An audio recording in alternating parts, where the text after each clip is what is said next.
1 Corinthians chapter 7. Now concerning the things whereof he wrote unto me, it is good for a man not to touch a woman.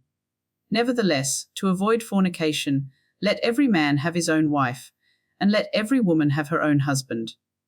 Let the husband render unto the wife due benevolence, and likewise also the wife unto the husband. The wife hath not power of her own body, but the husband, and likewise also the husband hath not power of his own body, but the wife.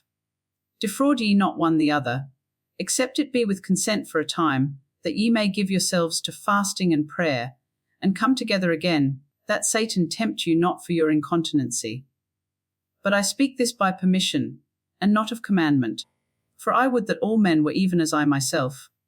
But every man hath his proper gift of God, one after this manner, and another after that. I say therefore to the unmarried and widows, it is good for them if they abide even as I. But if they cannot contain, let them marry, for it is better to marry than to burn. And unto the married I command, yet not I, but the Lord, let not the wife depart from her husband. But and if she depart, let her remain unmarried, or be reconciled to her husband, and let not the husband put away his wife. But to the rest speak I, not the Lord. If any brother hath a wife that believeth not, and she be pleased to dwell with him, let him not put her away. And the woman which hath an husband that believeth not, and if he be pleased to dwell with her, let her not leave him. For the unbelieving husband is sanctified by the wife, and the unbelieving wife is sanctified by the husband, else were your children unclean, but now are they holy. But if the unbelieving depart, let him depart. A brother or a sister is not under bondage in such cases, but God hath called us to peace. For what knowest thou, O wife, whether thou shalt save thy husband? Or how knowest thou, O man, whether thou shalt save thy wife? But as God hath distributed to every man, as the Lord hath called every one, so let him walk. And so ordain I in all churches. Is any man called being circumcised? Let him not become uncircumcised. Is any called in uncircumcision? Let him not be circumcised. Circumcision is nothing, and uncircumcision is nothing, but the keeping of the commandments of God. Let every man abide in the same calling wherein he was called. Art thou called being a servant? Care not for it, but if thou mayest be made free, use it rather. For he that is called in the Lord, being a servant, is the Lord's free man. Likewise also he that is called, being free, is Christ's servant. Ye are bought with a price, be not ye the servants of men. Brethren, let every man, wherein he is called, therein abide with God. Now concerning virgins I have no commandment of the Lord, yet I give my judgment, as one that hath obtained mercy of the Lord to be faithful. I suppose therefore that this is good for the present distress. I say, that it is good for a man so to be.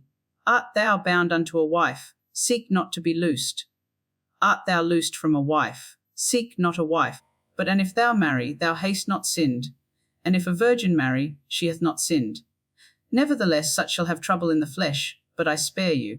But this I say, brethren, the time is short, it remaineth, that both they that have wives be as though they had none, and they that weep as though they wept not, and they that rejoice as though they rejoiced not, and they that buy as though they possessed not, and they that use this world as not abusing it, for the fashion of this world passeth away.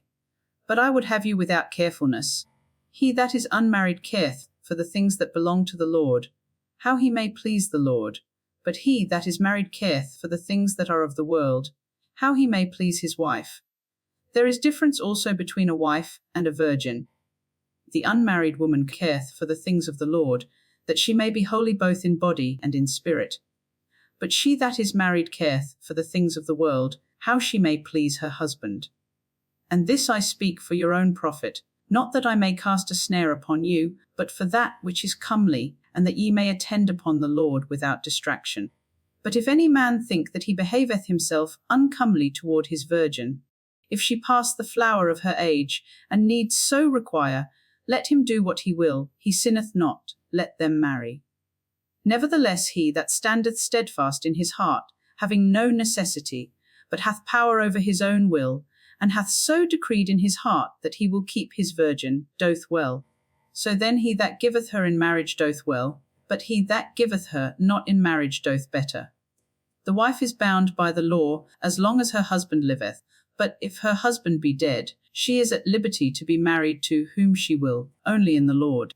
But she is happier if she so abide after my judgment, and I think also that I have the Spirit of God.